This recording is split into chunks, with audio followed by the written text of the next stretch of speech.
Video.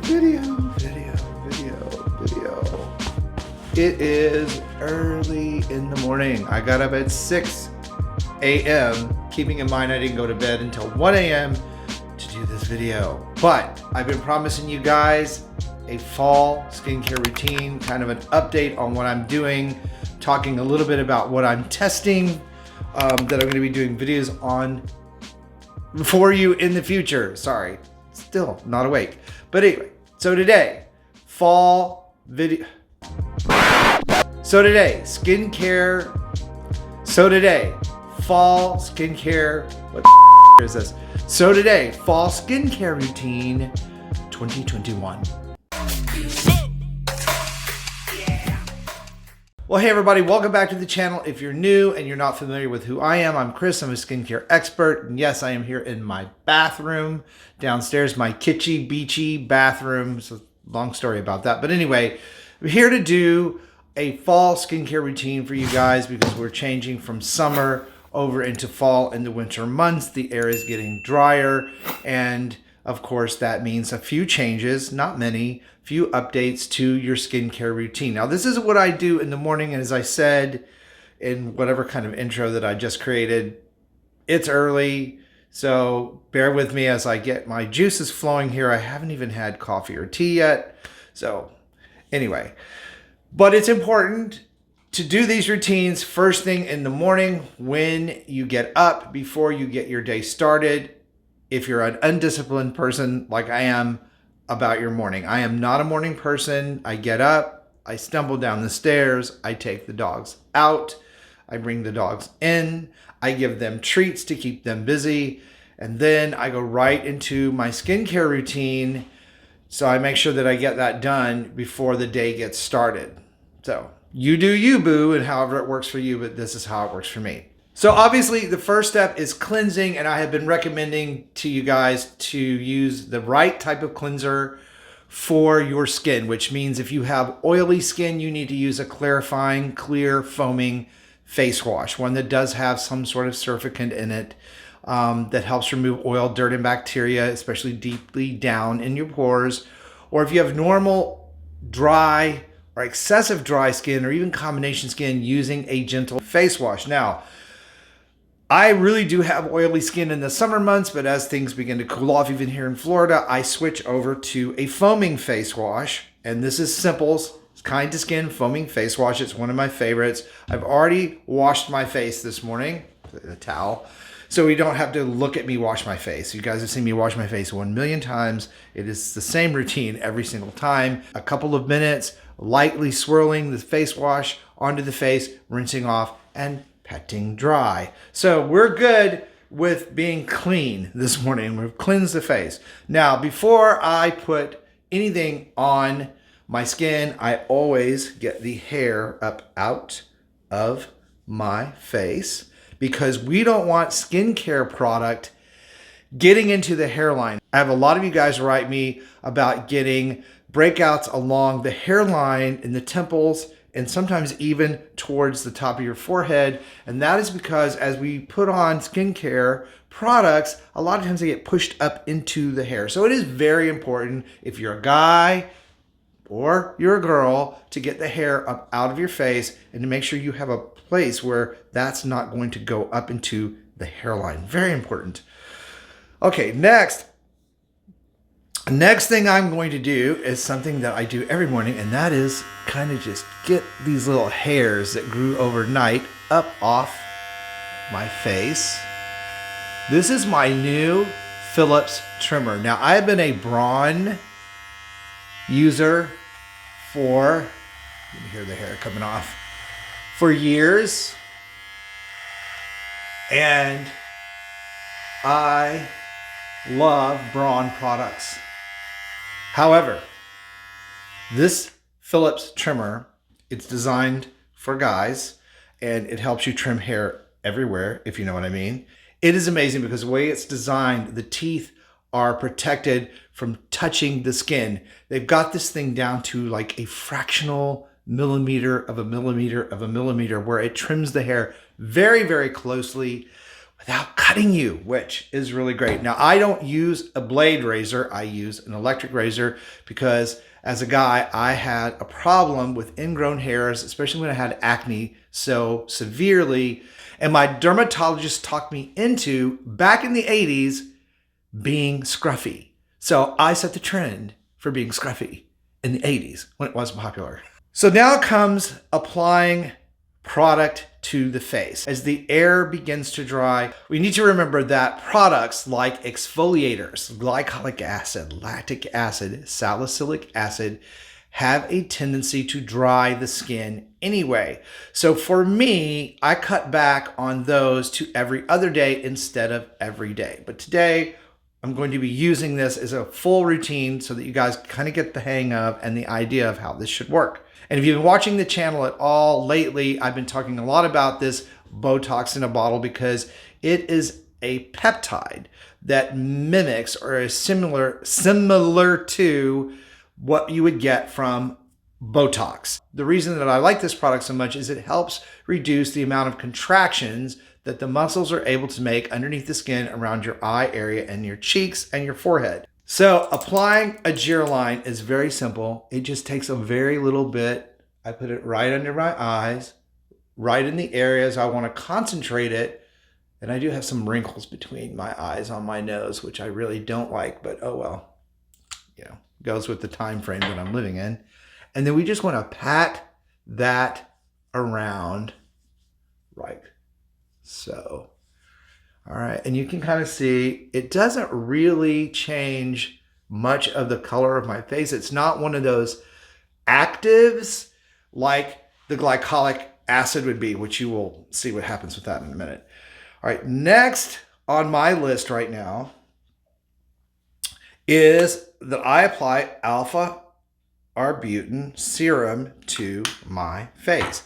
And Arbutin helps disperse melanin pigment in the upper layers of the skin. And I even apply that to my ears. I also am applying that to the neck area because there's a tendency as we get older that this line right here, this way, gets brown and more aging and discoloration than this. So this becomes really white under a lot of people's skin, even darker complected folks. This area will stay lighter and it kind of becomes noticeable. I'm going to get rid of that towel. It's annoying. So we've applied the Aegireline, we've applied the Arbutin, and I feel my face tightening. Actually, the skin feels tighter as those peptides begin to be absorbed into the skin. And speaking of peptides, now I'm going to apply my Inky List Collagen Booster. You guys know this is like my favorite thing in the whole world, which has Matrixyl 3000 in the formulation. And I'm going to pat this peptide complex all over my face. There we go. That's good. All right. So the reason we do these first is they are water-based and they absorb in the skin. If we wait until we put on other actives or anything that has oil or ceramides, anything that's going to help boost the lipid layer, which is always the last thing you want to do, that would block the absorption of these particular products. Next in my routine is my exfoliator. You guys know my favorite is the Alpha Skincare 14% Glycolic Acid Renewing Skin Serum. What a long name, right? It's made from sugarcane. So it's a natural product, sustainable. And these guys have been around since I was young. Like I started using these products in the 80s. So they have really been around and have a great track record. Now, I'm going to pat this into my skin, this glycolic acid, being very careful not to get it on my eyelids or in my eyes. I even do my earlobes. And just like the other products, I apply that to my neck and the top of my chest because I really want to make sure that I'm getting skincare down onto this area of the chest that gets exposed to the sun most often, because at 14%, glycolic acid is going to help speed up cellular turnover and give me a brighter, more even complexion all of these areas.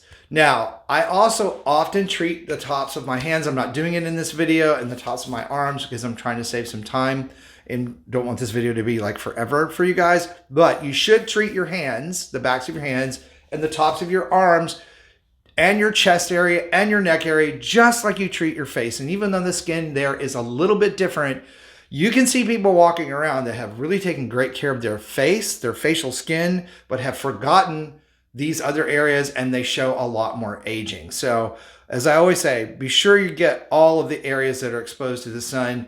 You want to make sure you're treating those.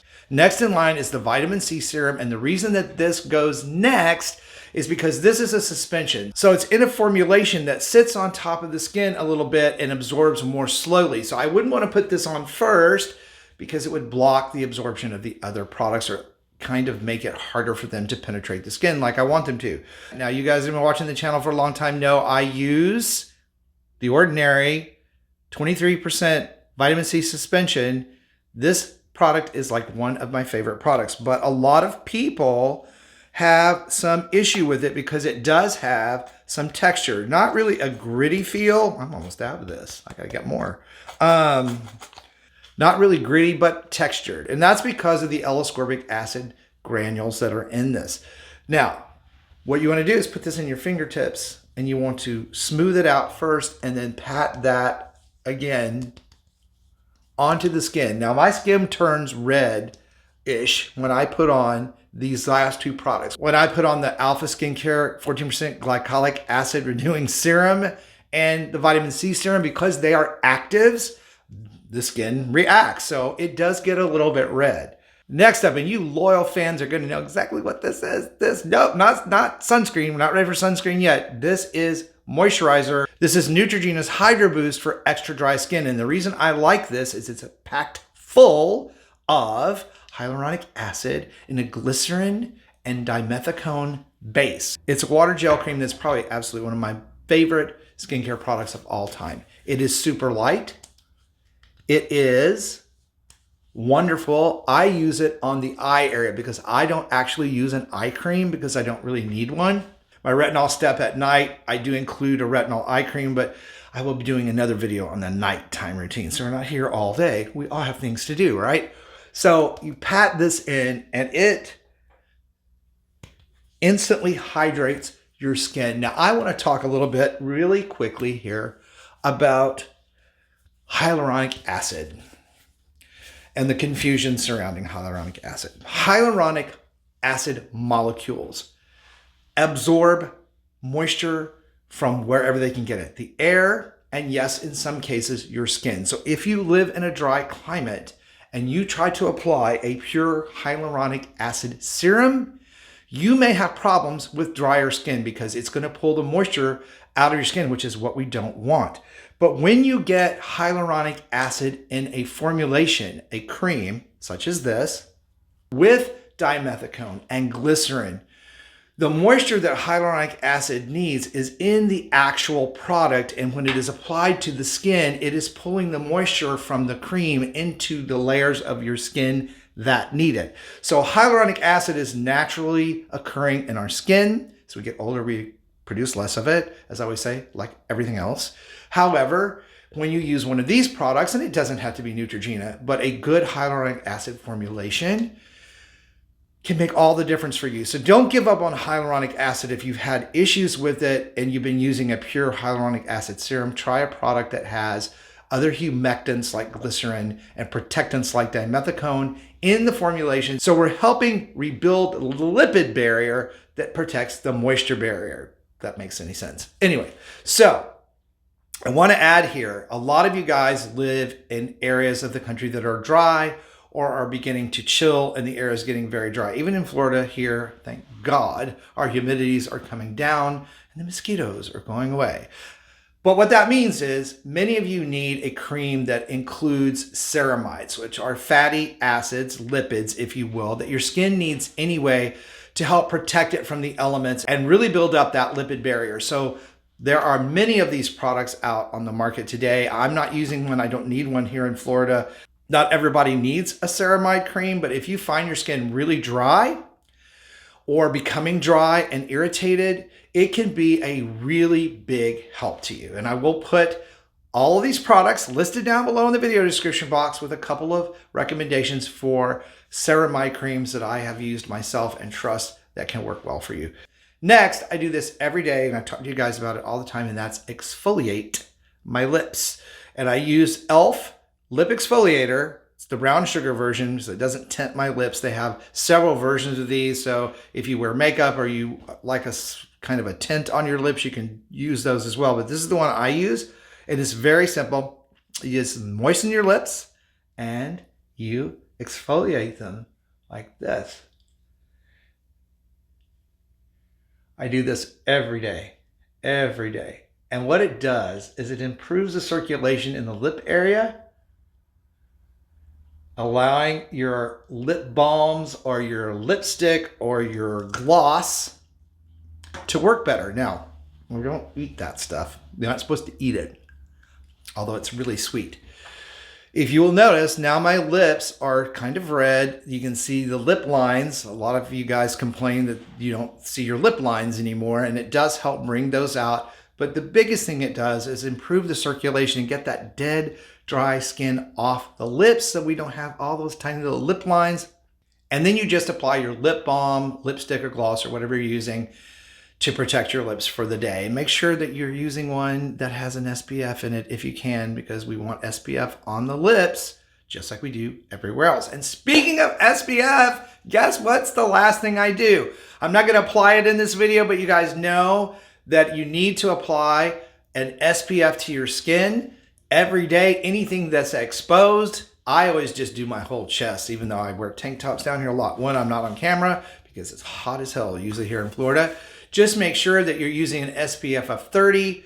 You don't need one more than 50 because those are expensive. They're greasy, they can be irritating, and you have to apply them just as often as you do anything below. But 30 is really the go-to number for a sunscreen, making sure you get all the areas of the neck, the ears, the face, the chest, your arms. Again, anything that's exposed, even if you're working indoors, because long wave UV light travels through your windows and over time can accumulate sun damage just like sitting out in the sun can. I know, we can't win, can we? So there it is, my simple fall routine. That's what I'm doing. I am testing out a couple of products. There are really some great reviews coming up. So if you guys are new and not subscribed, now is the time to do that, because I'm going to be reviewing some red light devices, microcurrent devices, RF therapy devices, the Venus, which is the new device to work on the eyes with radio frequency heat to help build collagen. Just tons of great stuff between now and the end of the year. So be sure you stick around. I want to thank you guys for watching this video. If it was helpful, please give it a like and share it out. Also, be sure and check out the videos that are coming up next that can help you perfect your skincare routine for your specific skin type. Thank you guys so much for watching. It's been early. It's been real. I got things to do. Stay beautiful. I love you guys, and I will see you over on the next video. Got a skincare question you want answered? Just type Chris Gibson and the topic in the YouTube search bar, and the video will come up.